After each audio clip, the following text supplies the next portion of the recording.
Sasa mkurugenzi, narudia kusema hapa nimeona uzembe mkubwa umefanya kwa kuchukua maamuzi kwa wakati na kufanya mambo bila uhakika. Kwa kama ungekuwa cross-check, kila mmoja angekuwa amefanya cross-check ya uhakika. Haya maamuzi ya kuchukua mawe kutoka Dar es Salaam, maamuzi ya kusema kuja hapa au hayapo, ingekuwa tayari imeshajulikana mapema sana.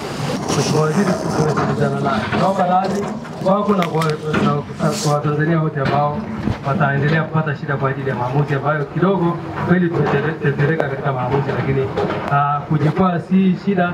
Tunaamka tunasogea mbele kwa maana kuhakikisha kwamba basi haya tunayoahidi sasa hivi ndani ya huo muda ambao tumesema tunaweza kufanikiwa. Kwa hivyo wako watu wamerelax,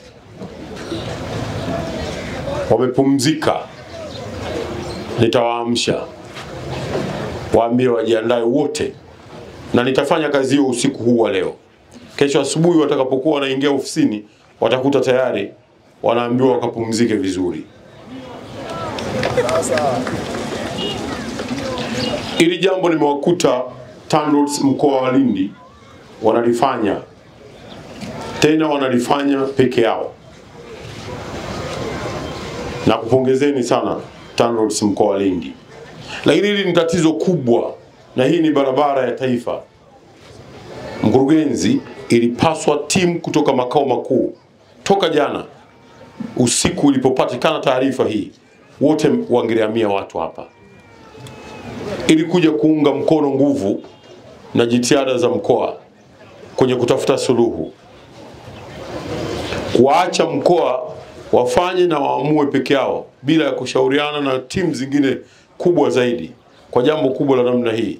Ndio maana mpaka sasa hivi hatujaweza kuifungua. Tulikuwa na uwezo wa kufungua, na kwa sababu hili tatizo si jipya, limetokea jana tu, mwaka jana tu.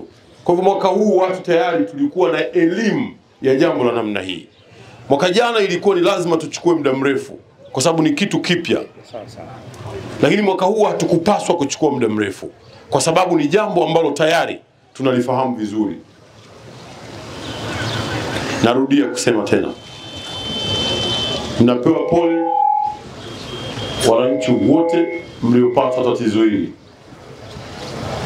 Na niseme pia, barabara hii ya kusini imeharibika sana.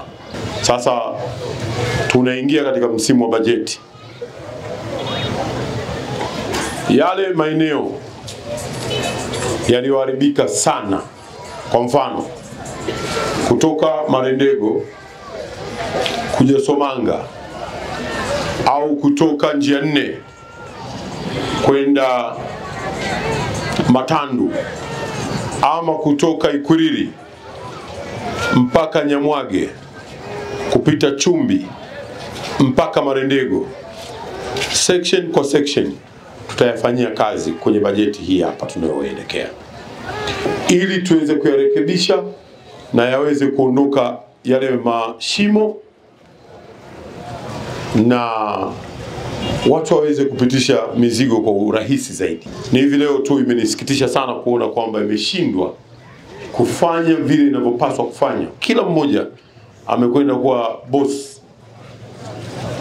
Mimi nina hakika ingalikuwa wamefanya vile ambavyo weledi wao ulivyo, saa hizi magari madogo madogo yangelikuwa yanapita pale.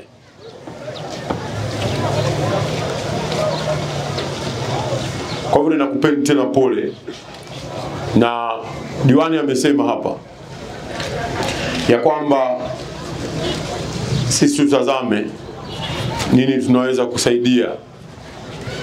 Msaada wetu wa kwanza ni kuhakikisha tunarejesha barabara ianze kutumika. Hilo ndio la kwanza, Mheshimiwa Diwani, ambalo ndio muhimu zaidi, ili kila mmoja aweze kuendelea na safari. Lakini vile vile, ikiwa kama wako abiria wanaothibitishwa kwamba hawa ni abiria, na hapa bahati nzuri serikali iko ya kijiji, ya kata, mpaka ya wilaya iko hapo. Ikiwa wapo abiria ambao wanathibitishika wako hapa na wako taabuni, sisi tuko tayari kuhakikisha ya kwamba abiria hao ambao ni wasafiri tutawasaidia. Sisi tutakuwa hapa, wala hakuna atakayeondoka mpaka tuhakikishe magari aidha usiku huu wa leo yanaanza kupita, wala hakuna mtaalamu atakayetoka hapa, na mimi mwenyewe nitakuwepo pale nikiongoza kazi hiyo. Tulipatwa na janga katika daraja letu ambalo liko hapa Somanga, daraja ambalo linajulikana la Somanga Mtama, lenye ukubwa wa kilomita 60. Baada ya masaa machache kutokea muda wa saa 10 yalikuwa yanatokea maji pande ya magharibi. Maji yalikuja kwa kasi kubwa na kuweza kuondoa miundombinu ambayo iliwekwa katika road leze. Wakati wakandarasi wako pale, vifaa vyao viko pale, mitambo iko pale, nami nilikuwepo pale. Tulianza kuhangaika kuondoa mitambo mpaka kufikia hatua ya kuweka sawa. Lakini Mheshimiwa Waziri, mainjinia wako, wakandarasi wako, tulikuwa site sote pale. Lakini hile ni kudura la Mwenyezi Mungu, sisi tumeshindwa kuizuia. Kuja kwako wewe kama waziri, nadhani tutaanza kushirikiana kwa pamoja kuweza kutondolea ile hadha. Kama unavyoona kuna wasafiri wengi, kina mama, kina baba, watoto wanapata hadha kubwa sana. Ujio wako Mheshimiwa Waziri utatugea muhono wa kufanya.